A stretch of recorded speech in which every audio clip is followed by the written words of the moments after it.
This is Space Time, Series 27, Episode 79, for broadcast on the 1st of July 2024. Coming up on Space Time, new insights into the formation of the very first stars and galaxies. China successfully completes its historic sample return mission to the far side of the moon. And New Zealand celebrates as the 50th Electron rocket launches into the sky. All that and more coming up on Space Time. Welcome to Space Time with Stuart Gary.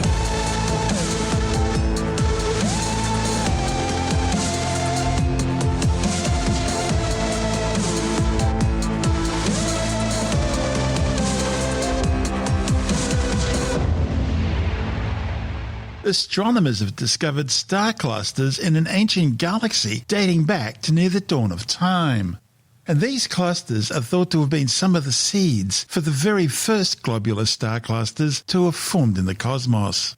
The findings, reported in the journal Nature, represent the earliest evidence of how the first stars and galaxies formed.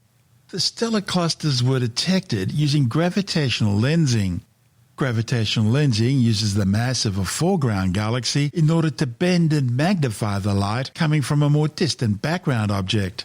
In this case, the background galaxy SPT 0615JD, also known as the Cosmic Gems Arc, is located in the very early distant universe, just 460 million years after the Big Bang, which itself was some 13.8 billion years ago. By studying this object, astronomers are looking back through some 97% of all cosmic time. One of the study's authors, Adelaide Claessens from Stockholm University, says the gravitational lensing allowed the Cosmic Gems Arc to be resolved down to scales small enough to study objects within it. This achievement was only possible because of the unmatched capabilities of the near-infrared camera aboard the Webb Space Telescope. It provides high-resolution near-infrared images showing the earliest stars and galaxies. And the resulting observations showed a chain of bright dots mirrored from one side to the other. It was discovered that these dots were actually 5 young massive star clusters, tight spherical balls of stars, all born together at the same time. Through analysis of the light spectra emitted by this galaxy, it could be determined that these stellar clusters were gravitationally bound, and they had some 3 times larger stellar density than typical young star clusters we see in our local universe. It was also found that these clusters were formed fairly recently, before the time the light actually left them. And they were very massive, even though they're still much smaller than globular clusters we see today. In the nearby universe, we see globular clusters around local galaxies. The Milky Way is thought to contain about 150 of them, but we don't know where and when they actually formed. That's why the Cosmic Gems Arc observations have opened a unique new window into the works of infant galaxies, as well as showing us where globular clusters are likely to have formed. Claessens says that these clusters would have had enough time over the next 13 billion years to relax and become modern-day globular clusters. That's due to them being formed at such a young age in the universe. And since stars in young galaxies are believed to have driven reionization, it's crucial to study them in depth in order to gain more knowledge about the early universe. The epoch of reionization ended the cosmic dark ages, as the first stars began to shine and their ultraviolet radiation ionized the fog of hydrogen atoms that cloaked the early universe, beginning the process which made the cosmos look the way it does today. These new observations add more information to science's understanding about how stars in the earliest galaxies were born, as well as where and how globular clusters were formed. The study's authors are now working on plans to develop a larger sample of similar galaxies. Right now, they have just one galaxy, but they need many more in order to create the demographics of cluster populations forming in the earliest galaxies.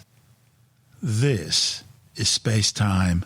Still to come, China completes an historic sample return mission to the far side of the moon. And New Zealand celebrates as its 50th Electron rocket flies into orbit. All that and more still to come on Space Time.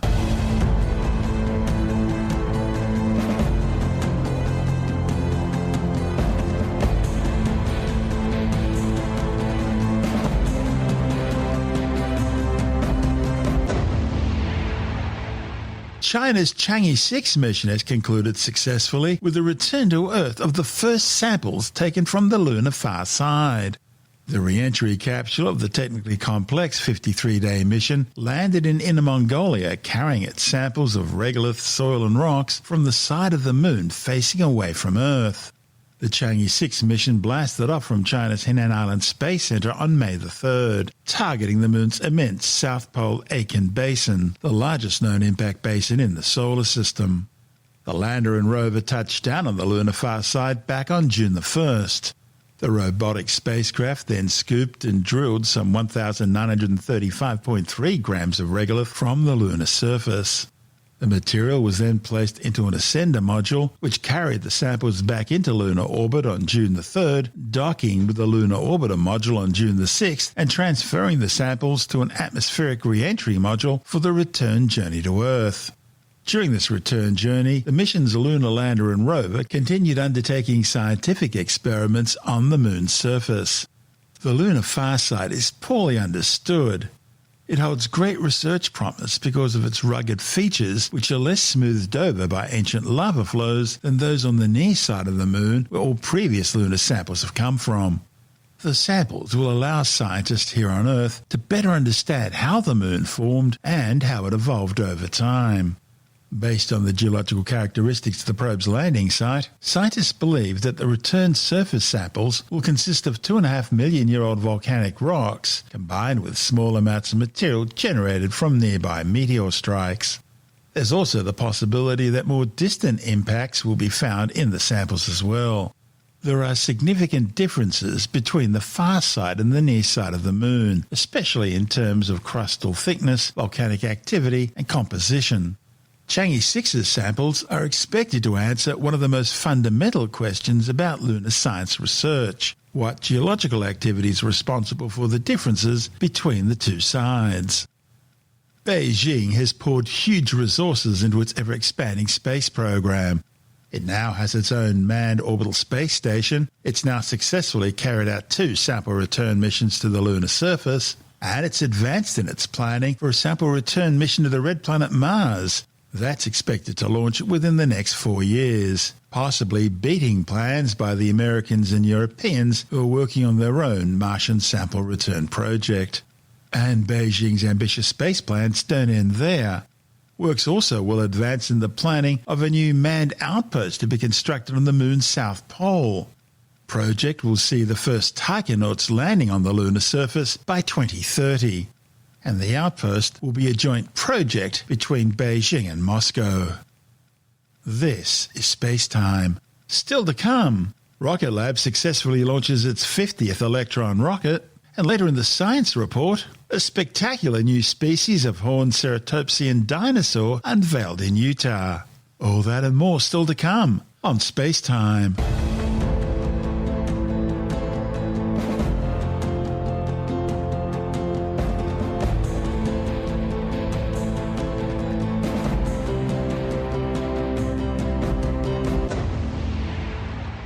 Rocket Lab has successfully launched its 50th Electron rocket.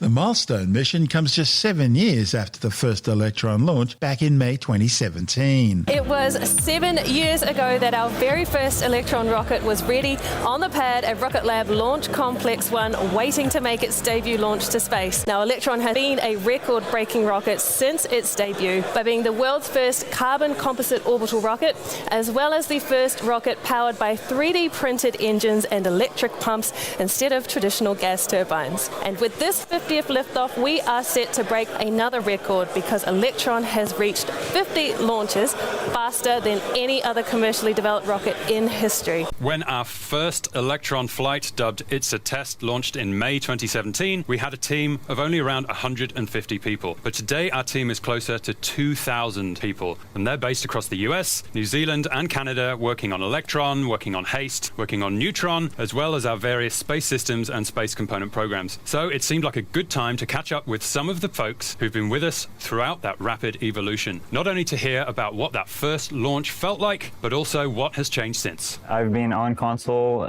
for every single launch since Flight 1. I don't know if that means I'm crazy or what, but I mean, how can you miss them? They're exciting and they're, stressful, but the reward is immeasurable.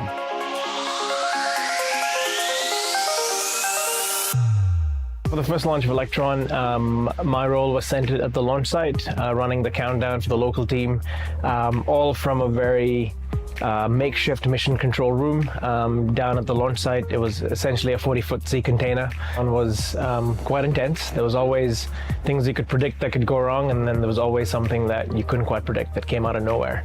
A lot of hard work from the team, a lot of really quick thinking, a lot of really just good engineering decisions made. As you could sort of went through the launch procedures on the day, you could tell we were getting better and closer every time. Once it finally lifted off the pad, I think the first thing I felt was this huge sense of relief. Probably half a second later, this terrifying fear that it was, going to go okay, and I hope that it went okay, and ultimately, it, for the most part, it went very well. And when I was a kid, I told my parents I wanted to work for NASA. And I didn't have any particular dreams of what that would be. I just thought space is awesome, NASA is awesome, sounds like a bit of me. Having grown up as a kid, I remember having a space shuttle birthday cake one year and things like that. So to be at a point where we're actually launching payloads for NASA was a big deal. Hard to pick a favorite mission. I think each one has its own story to tell. Flight 1's obviously special because it went from a dream to some hard work to reality, so that was really cool to see. But I think all our major milestone missions for government customers have been really impressive to pull off. I think my favourite mission is still number 4. So that was the NASA Alana mission we did. Definitely some of our recovery missions. There's a really special feeling watching a rocket go to space, but watching it come back under a parachute and splash down gently in the ocean, that's pretty wild as well. The moon mission has been a highlight. Probably the Capstone mission. That mission required us to fundamentally change some of our main products like the LOX pump, the Caro pump, our injectors, and just being part of the team that made the smallest rocket reach the moon is the coolest thing ever, right? Can't pick just one, so I'll have to pick 2, and that would be the 2 NASA Tropics missions that we did last year. I think I just loved the purpose of that mission and what those satellites were aiming to do, and it was so exciting to be working with NASA and MIT Lincoln Labs. And on top of that one, I didn't manage this mission, but I think the first mission from LC2. Flight 33, which was our first launch from LC2. That was years of work, from a ton of people to make that happen. All of the hard work that we've put in to launch Electron from New Zealand, bringing that to a new continent, and having new challenges and getting to all work together to achieve this goal, which was like such a huge goal for so long for this company. I'll never forget how much work that was, but how rewarding it was too.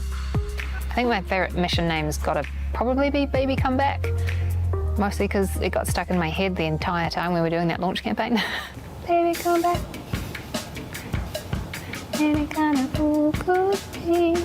I think one of the main reasons for success has been the company culture. As we grew, we've always maintained this effort to keep the culture. And I mean, if you look anywhere here, everything looks high quality, everything looks beautiful. This sets the culture. Rocket Lab has a very unique camaraderie, and I think it's important to be able to go out to different sites, to New Zealand, to the US, to Wallops and so on. You have different cultures, different people combining ideas. On top of that, Rocket Lab also allows you to take about as much responsibility as you can, right? So like the more responsibility you want, the more you can get as long as you kind of continue to produce. And I find it to be a very unique combination. The barrier to entry is so high, it is a very tough challenge, and we had the right people at the right time at the right place to make it happen. Everyone is harder than the next, but that keeps it interesting. So, there's genuinely nothing I'd rather do. I think my message to the foundational Electron team and the team that carries through right now is that, firstly, take a minute to be proud of what we've achieved. I think it's incredible to see what Electron was and is becoming. There's a lot of growth for Electron to continue. We've done things like interplanetary through to suborbital, and it feels like we're kind of, in some ways, just getting started for what Electron can continue to do. So just as we pioneered to bring Electron to market, I think there's just amount of pioneering and development to go moving forward to bring Electron to many other applications. So far, we've heard a lot about Electron and the team behind all of our launches, but we haven't heard from the man who started it all. So we caught up with our founder and CEO, Sir Peter Beck, who you may know recently received a knighthood for services to aerospace, business and education. It shouldn't be forgotten that we weren't the preordained winner of the small launch vehicle race. I can remember, raising capital in Silicon Valley, and the first question that I would always get is, why do you think you can beat Virgin Orbit and Richard Branson? For me, it was always really obvious that the product that we were building was the right fit. The team were working their butts off. We had the right engineering and the right product for the market at the right time. You can produce as many rockets as you want, but if you don't have the customers, then it doesn't work either. A huge sense of gratitude from us for all of our customers, but especially the early ones. Everybody says it's incredibly difficult. We've always said it's incredibly difficult, but it is incredibly difficult to scale a launch vehicle. I could not imagine building Neutron without having the experience of Electron. Now, a smaller rocket is actually harder to build and launch than a bigger rocket, and I can put my hand on my heart and say that now. The lessons that are learned on a small rocket can be learned at a much lower cost, both time and financially. So the magic with Electron and the team around Electron is that we understand that our customer is coming to us because they have very specific requirements for their spacecraft or for their orbit. So as a result, we've done the craziest things you can think of with Electron, whether it be, deliver a satellite to the moon, deliver a hypersonic test platform, a rendezvous mission from a rocket, not actually from a satellite. Sometimes we'll go to orbit, we'll raise an orbit, we'll change an orbital plane, we'll drop an orbit, and that's fundamentally because the team and the product, we all understand that they come to us to do missions that nobody else can do. Flight 1 very, very much, felt like climbing a mountain. One foot after the other, the odd rock slide comes at you dodge until you actually get to the top. We were shaking down a new rocket, a new launch pad, a new team, and doing everything for the first time. And what is today, very, very standard, we were learning all of this for the first time. The latest flight from Launch Complex 1 on the Mahia Peninsula on New Zealand's North Island east coast included 5 satellites for the French Internet of Things company Kinéis. The mission, which was named No Time to Lose, was the first of 5 dedicated flights for the company, which will eventually deploy a constellation of 25 satellites. Vehicle is fully on internal power. AFTS is green and enabled for flight. Launch load is complete. System is in recirculation. Anti-geyser is disabled. Stage 1 and Stage 2 tanks are pressed for flight. 10, 9, 8, 7, 6, 5, 4, 3, 2, 1, liftoff.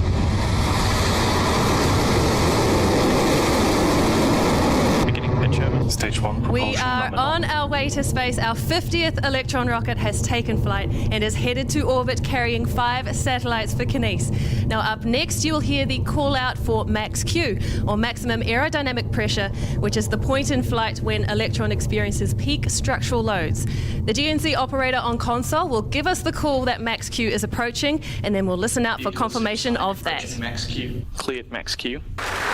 Excellent to have that confirmation that we have passed through Max-Q. We are now at over 2,000 kilometres an hour in speed and just past 17 kilometres in altitude on our way to orbit for Kinéis. Now next up, there are 3 key events for the mission: main engine cutoff, or MECO, stage separation, and then stage 2 engine ignition. MECO is when all 9 Rutherford engines shut down simultaneously on the first stage to prepare for the next phase in flight. Then after those engines are off, Electron's first and second stages will separate. Stage 1 will return back to Earth, while stage 2 heads in the opposite direction and onward to orbit. Then the vacuum-optimized Rutherford engine on Electron's second stage will light up to propel the stage for the second phase of flight. 15 seconds to staging. Entered burnout detect mode. MECO confirmed. Stage separation confirmed. Stage 2 ignition confirmed. 3 successes and 3 milestones down. That was MECO SECO, stage separation and a second stage engine ignition. We are now more than 2 minutes into flight and on the way to orbit. And up next will be fairing jettison, when Electron's fairing splits in two and falls away. Stage 2 guidance is nominal. Fairing jettison confirmed. Electron is travelling at over 8,000 kilometres an hour and at an altitude past 126 kilometres. Just a couple more minutes remaining in this second stage burn. Holding nominal. We are now at T plus 3 minutes 53 seconds into the mission, now more than 9,000 kilometres in speed, going up to orbit of 635 kilometres. We are still partway through the engine burn on Electron's second stage, and one of the things that sets Electron apart from many other rocket designs is the use of electric pumps in the Rutherford engines. Now, those pumps are powered by batteries, which deplete as the engine draws power throughout the flight. But once we use up all that available energy in one set, we switch to a second set of batteries to complete the mission. And once they're dead, then they're gone, and we lose the batteries to drop the extra weight. Now, this clever little maneuver is referred to as the battery hot swap.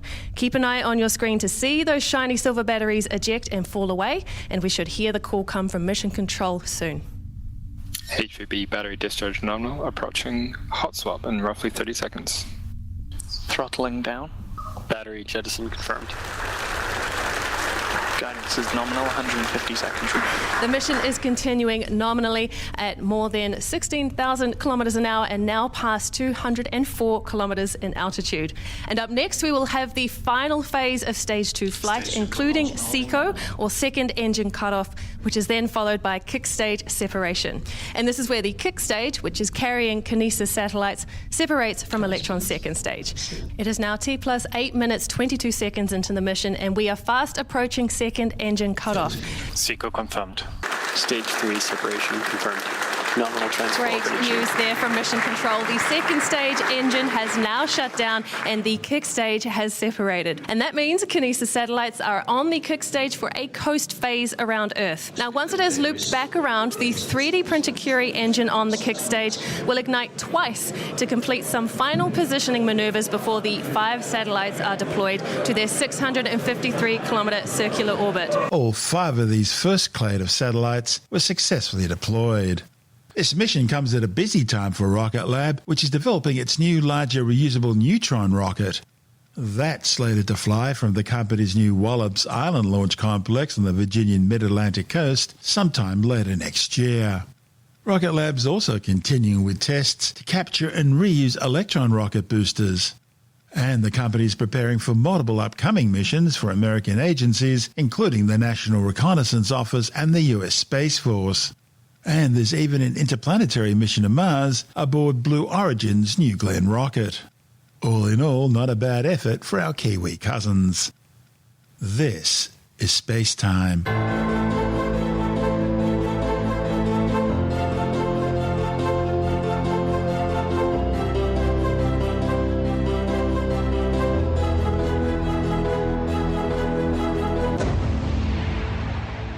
Time now to take a brief look at some of the other stories making news in science this week with the Science Report. A new study has shown that people who take daily multivitamins are no more likely to live any longer than those who don't. The findings, reported in the Journal of the American Medical Association, are based on studies of some 400,000 generally healthy American adults. Researchers examined 20 years of data showing that people who take multivitamins are no less likely to die from any cause than those who don't.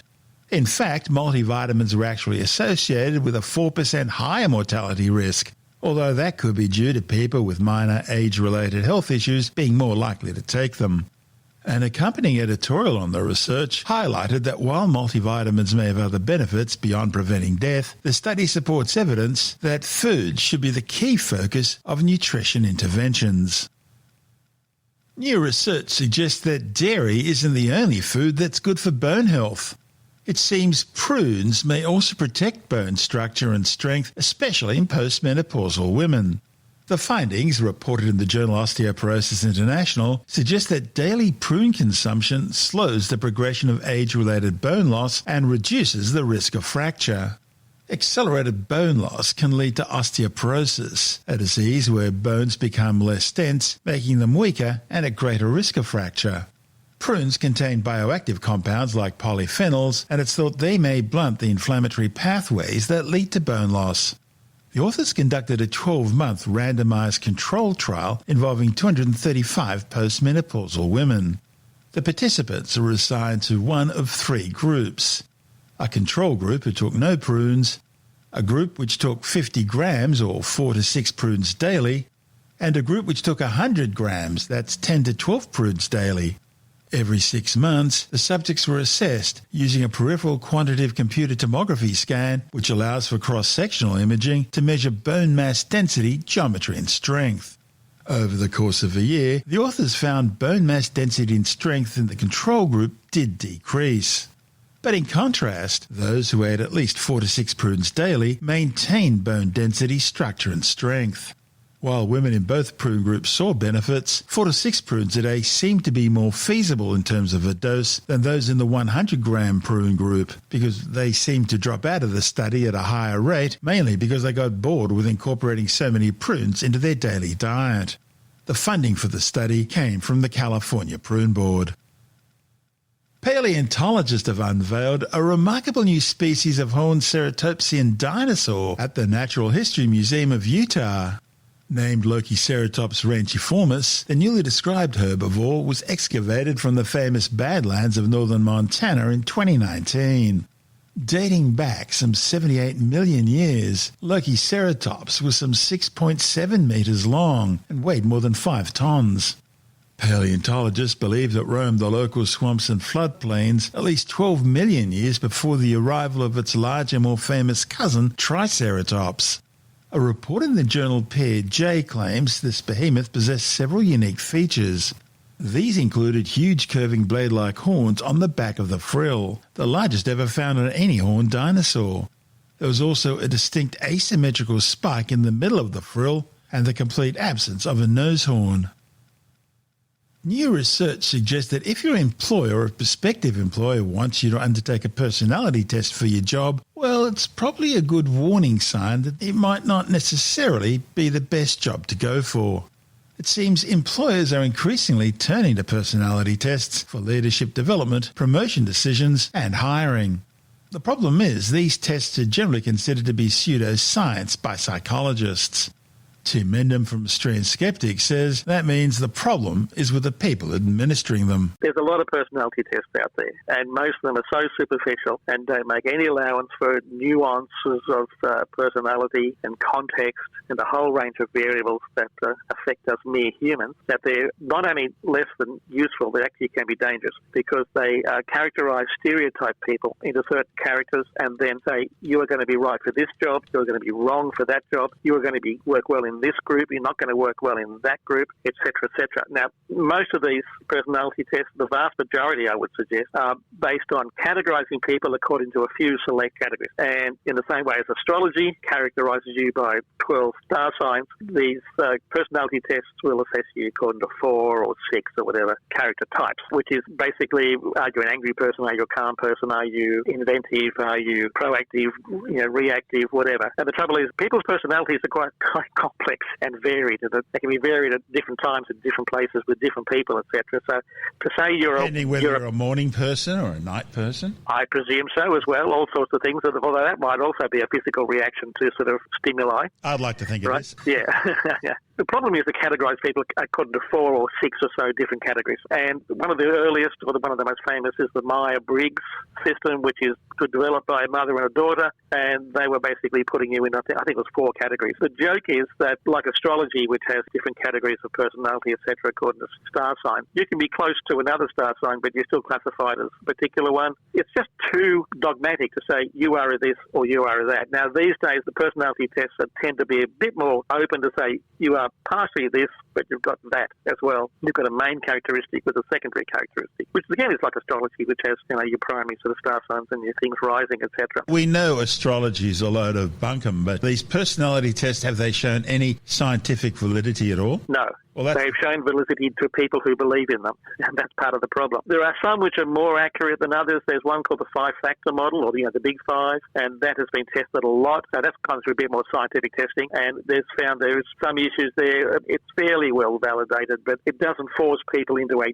type as much as it tries to give sort of more general explanations or descriptions of your personality. But those that categorise you according to a particular type are flawed, very much so. And there's a lot of these being used, a lot of them being used in businesses who want to sort of assess you and see, are you going to be a good employee or not? You'd worry about a company that uses this to decide your future. If a company wants to subject you to one of these personality tests before they employ you, that tells you more about the company and the problems they have. It does. It's exactly that. In the same way as if a company asks you for an application for a job in writing, it probably means they're using graphology, which is the study of your personality by writing, which is also junk. So any company that asks you for an application in writing, you should be very careful of. It might not be the best, most logical place to work for. There are similar companies that work on colour associated with personalities. A certain colour means you're a happy person or this sort of person. It could be your clothes. It could be anything about you. It could just be your preference for particular colours at a particular time. But there are a lot of people out there who are trying to find precise,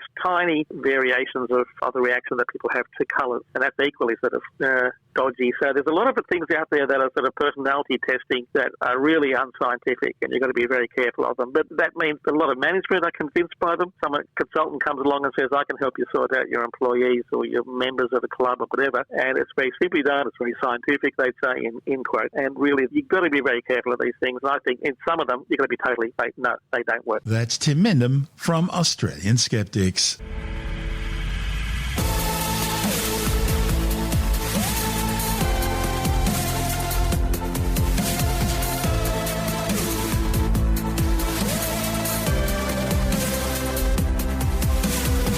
That's the show for now.